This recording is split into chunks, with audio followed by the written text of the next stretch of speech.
Next question ہے، آج کل کرونا وائرس کی وجہ سے مطاف کو خالی کروانے کے حوالے سے ایک ویڈیو ہمارے الیکٹرانک میڈیا اور سوشل میڈیا پر خوب وائرل ہے، جس میں پرندوں کے ایک جھنڈ کو طواف کعبہ کرتے ہوئے دیکھا جا سکتا ہے۔ اس حوالے سے علی بھائی کا کیا موقف ہے؟ علی بھائی کا یہ موقف ہے کہ شرم کریں۔ میں نے دیکھا ہے ہمارے مین اسٹریم الیکٹرانک میڈیا نے بھی یہ ویڈیو دکھائی ہے۔ بے شرموں گوروں نے اگر آپ کا انالیسس شروع کر دیا تو آپ کی چمڑی اتر جائے گی، اسلام کی بدنامی ہوگی۔ اور میرے بھائی یہ تو ہمارے ملک میں بھی آپ کو دکھا سکتے ہیں، کئی بار پرندے ایسے جاتے ہیں اور ایسے آتے ہیں۔ وہ انہوں نے ایک کیا اس کو بار بار ریپیٹ کر رہے ہیں۔ اس طرح نہیں طواف ثابت ہوتا۔ اس کا طریقہ یہ کہ آپ ایک ڈرون کیمرہ ان پرندوں کے اوپر بھیجیں، اور وہ ابھی بھی گورے دا مسلمان دا کوئی اعتبار نہیں ہے، ٹھیک ہے نا۔ مسلمان کچھ تو کچھ بنا دیتا ہے، مسلمان تو پنجے میں سے خون نکال دیتا ہے جعلی، مسلمان کا کیا اعتبار ہے؟ وہ گورے کا کیمرہ اوپر جائے اور وہ ٹی ناٹ سٹارٹ کرے کہ ہاں جی یہ پہلا چکر کاٹا پرندوں نے، یہ دوسرا کاٹا، یہ تیسرا کاٹا، اور 7 کے بعد پرندے رک بھی جائیں۔ 7 سے زیادہ کیے تب بھی طواف شمار نہیں ہوگا، 7 سے کم کیے تب بھی نہیں ہوگا۔ تو اس طرح کی پریکٹس کسی نے کی ہے؟ نہیں۔ اچھا، آپ لوگوں کو یہ بتاتے ہیں ادھر کے جی وہ جی خانہ کعبے کے اوپر سے کوئی پرندہ نہیں گزرتا، کہتے جہاز بھی نہیں گزرتا۔ اور سر جہاز اس لیے نہیں گزرتا کہ وہ نو فلائی زون ہے، وہ تو پاکستان میں بھی کئی جگہ جہاں سے جہاز نہیں گزر سکتا۔ ہمارے جتنی یہ یعنی حساس مقامات ہیں ڈیفنس کے پوائنٹ آف ویو سے، وہ بھی نو فلائی زون ہے، ٹھیک ہے۔ تو جہاز کا اچھا پرندے گزرتے ہیں۔ سر میں نے غلاف کعبہ کے اوپر کبوتروں کو بیٹھے ہوئے دیکھے، آپ کہتے ہیں نہیں گزرتے، اس کے اوپر سے گزرتا ہے، کہتے ہیں گنبد خضرا پہ نہیں بیٹھتا۔ گنبد خضرا کی جو وہ اوپر والی سوئی کی ٹپ ہے اس میں نے خود اپنی آنکھوں سے کئی بار دیکھا ہے، ویڈیو میں نہیں، وہاں جا کے۔ سر کہتے ہیں اوپر سے نہیں گزرتا اوپر۔ تو یہ بتائیں یہ جو ہر سال 2 دفعہ غلاف کعبہ چینج ہوتا ہے رجب کے مہینے میں اور محرم میں، وہ تو بوٹ لے کے فوجی اوپر چڑھے ہوئے ہوتے ہیں، وہ کیوں نہیں پھڑک جاندے؟ کہتے ہیں نا اوپر سے گزرے گستاخی، وہ ایتھے کہتے ہیں اینج جی پچھو گول آندے نے، اینج آ رہے ہوندے نے، اینج کر کے لنگ جاندے نے، گستاخی نہ ہو جائے۔ سب کہانی ہے، جھوٹ ہے، کوئی طواف کعبہ نہیں کر رہے سر۔ وہ میں نے بھی دیکھا ہے، وہ ایک چھوٹی سی ویڈیو ہے، یوں گئے ہیں اور یوں آئے ہیں، وہ تو آپ کو یہاں بھی کئی جگہ نظر آ جائیں گے، یوں جا کے یوں آ گئے۔ وہ 7 چکر پورے کرائیں، اور وہ بھی آپ کو سائیڈ ویو سے نہیں دکھانا چاہیے۔ سائیڈ ویو میں تو یوں بھی جائیں نا تو آپ کو گول ہی نظر آئے گا، اوپر یوں آپ یوں نظر آ رہا ہو اور 7 چکر پورے ہو رہے ہوں، تو لوگ سبحان اللہ کر رہے ہوتے ہیں۔ یہ خدا کے لیے یہ حرکتیں چھوڑ دیں۔ آپ اس طرح کی چیزوں کو جب پریزنٹ کریں گے تو پھر گورا جو ہے نا آپ کے ساتھ ہاتھ کر دے گا۔ میں آپ کو بتاتا ہوں، سعودی حکومت کم از کم اس لحاظ سے میں نے دیکھا تھوڑی سی سائنٹیفک ہے۔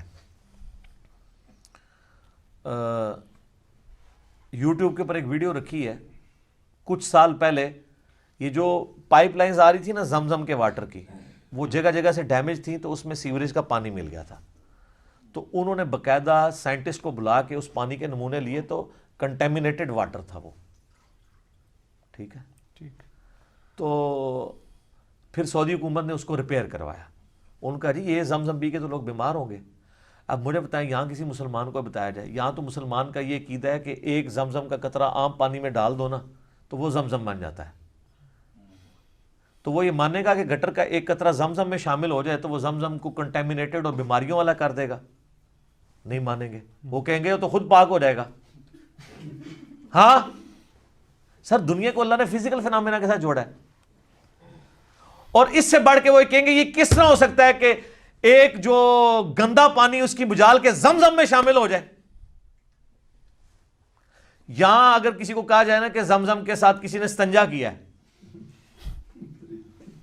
میں وہ لفظ نہیں بولنا چاہتا، وہ اس کے ساتھ وہ کر دیں گے، آپ سمجھ گئے ہوں گے اشارے کے ساتھ، یہی کریں گے نا۔ تو سر یہ جب مکے میں تو پانی زمزم ہوتا تھا، لوگ اس کو استنجے کے لیے بھی استعمال کرتے تھے، پینے کے لیے بھی استعمال کرتے تھے، ہنڈیا کے لیے بھی استعمال کرتے تھے۔ یہ تو اب ہے نا کہ انہوں نے، ان کے پاس ٹیکنالوجی ہے، یہ سمندر کا پانی نکال کے وہ یہ کرتے ہیں، ٹھیک ہے۔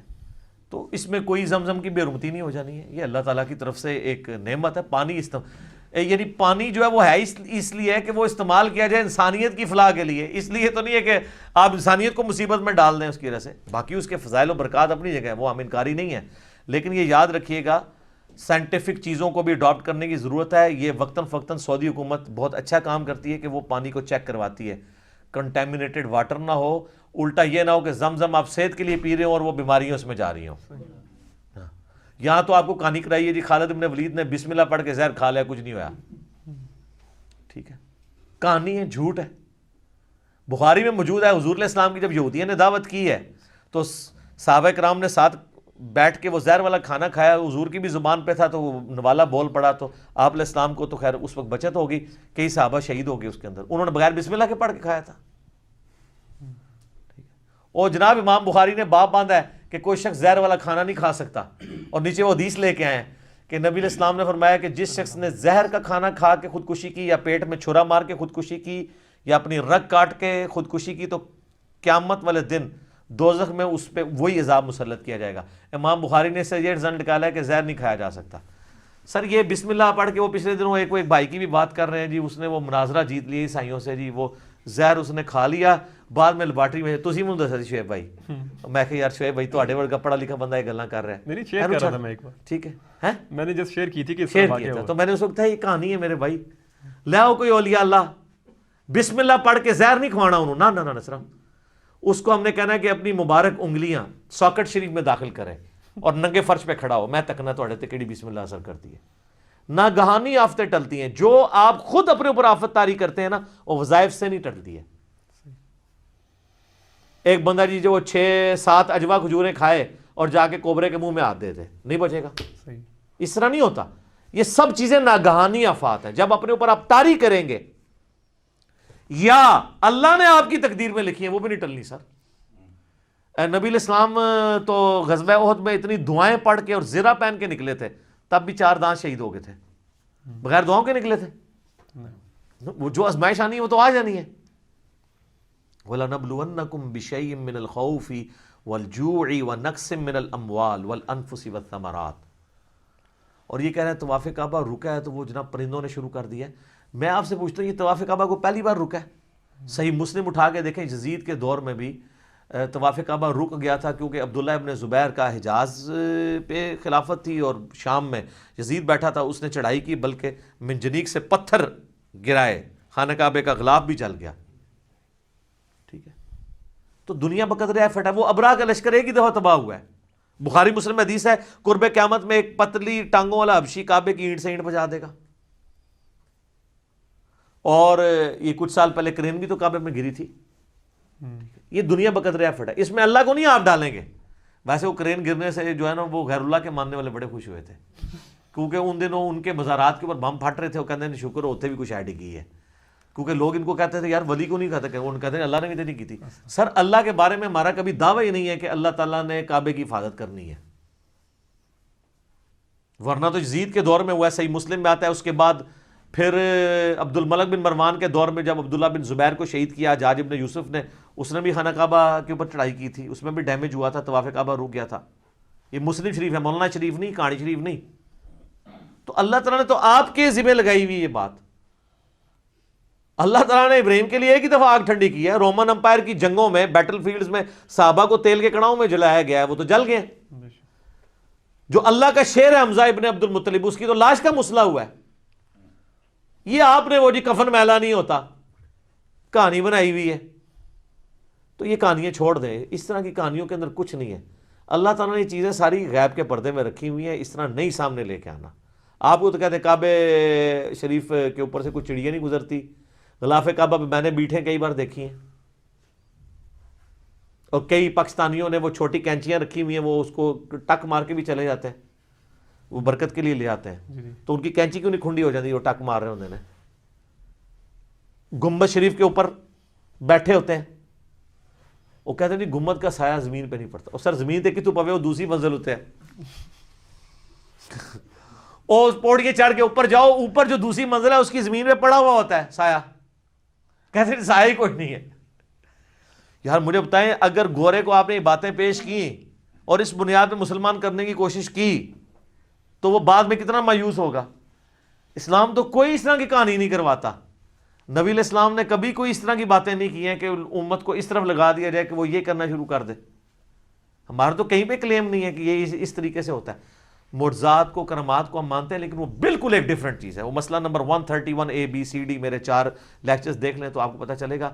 لہٰذا جن ٹی وی چینلز نے یہ چیزیں چلائی ہیں اللہ کا خوف کریں, اپنی ریٹنگ کے لیے یہ نہ کریں. ویسے بیچارے کچھ تو ویسے ہی دین سے ہی نابلد ہیں, ان کو ویڈیو ملی انہوں نے پکڑ کے چلا دی, ٹھیک ہے, پختر و بادش. ان کو یہ نہیں پتا کہ اس کا رزلٹ کیا نکلنا ہے. اور میں آپ کو بتاؤں, میں یہ تکبر کے طور پہ نہیں کہہ رہا, میں اللہ تعالیٰ کا شکر ادا کرتے ہوئے کہہ رہا ہوں, اس پلیٹ فارم نے آپ کی آنے والی نسلوں کو ایتھیسٹ اور سیکولر ہونے سے بچا لیا ہے, کیونکہ دین کا جو آپ نے چہرہ پیش کیا تھا نا, انہوں نے پوری پوری انجینئرنگ کر دینی تھی. وہ یار ہمارے چھوٹے چھوٹے بچے ہیں, وہ ہم سے سوال کرتے ہیں کہ یہ بابا کیسے ہو گیا, تو کہتا ہوں بابا بیٹا یہ کہانی ہے. ہاں ایک گل ہے کہ تھوڑے بابا جو اتنی عمر دا سی نا, وہ چڈو ہی سی. میں نے آپ کو بتایا نہیں ہے کہ میں اپنے بیٹے کو ایک جگہ تبلیغی مرکز میں ہم زور کی نماز کے بعد بیٹھے ہوئے, تو وہ بائی چانس میری بدقسمتی یا خوش قسمتی کہہ لیں, تو وہ جب تعلیم سن رہے اس میں وہ آیا جناب کہ ایک بزرگ تھے روزانہ 3 قرآن پڑھتے تھے, دوسرے کا آیا جناب وہ روزانہ رات کو 8 قرآن پڑھتے تھے. تو وہ باہر جب میں نکلا, میں نے کہا میرے بچوں درس کیسا تھا؟ کہتے ہیں درس تو بابا اچھا تھا, لیکن یہ روزانہ 8 قرآن کون کیسے کوئی پڑھ سکتا ہے؟ اب میں سوچ رہا تھا کہ اس بچے کی جگہ میں ہوتا اور میری جگہ میرے والد صاحب ہوتے, انہوں نے کہا بیٹا ایک کرامت ہے. ٹھیک ہے, تو یہ تو جعلی چیز ہے. صحیح مسلم میں حدیث ہے, نبی علیہ السلام فرمایا تم میں سے کس کی استطاعت ہے کہ 1/3 قرآن ایک رات میں پڑھ لے؟ صحابہ نے کہا یا رسول اللہ یہ کون کر سکتا ہے؟ یہ تو اولیاء اللہ ہی کر سکتے ہیں, اسی تو چھڑے سے آبی ہیں انورٹڈ کاما میں.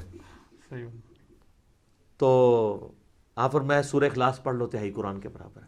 تو یہ آپ کے بزرگوں کو اگر آپ نے بچانا ہے تو آپ یہ کہیں 8 قرآن کا مطلب ہے 8 ضرب 3 24 ٹائمز سورۃ الاخلاص ایکول ٹو 8 قرآن, پھر مان لیں گے. باقی ذرا آپ گھنٹے ذرا ایک رات کے گن لیں, یہ 24 قرآن کیسے پڑھتے ہوں گے؟ مطلب 8 قرآن کوئی پڑھ سکتا ہے اس طرح ایک رات کے اندر؟ کہانی ہے. پھر وہ کہتے ہیں جی ایک نماز پڑھتے تھے بیت اللہ میں, دوسری بیت المقدس میں, تیسری مسجد نبوی میں. ہم کہتے ہیں جی صحیح مسلم میں بنو سلمہ نے ارادہ کیا کہ گاؤں سے شہر مدینہ میں شفٹ ہوں, کیونکہ ہمیں اتنی دور سے آتے ہوئے تردد ہوتا ہے. تو نبی علیہ السلام نے فرمایا کہ ہر قدم پہ نیکیاں ملتی ہیں, تم واپس چلے جاؤ. تو وہ واپس چلے گئے.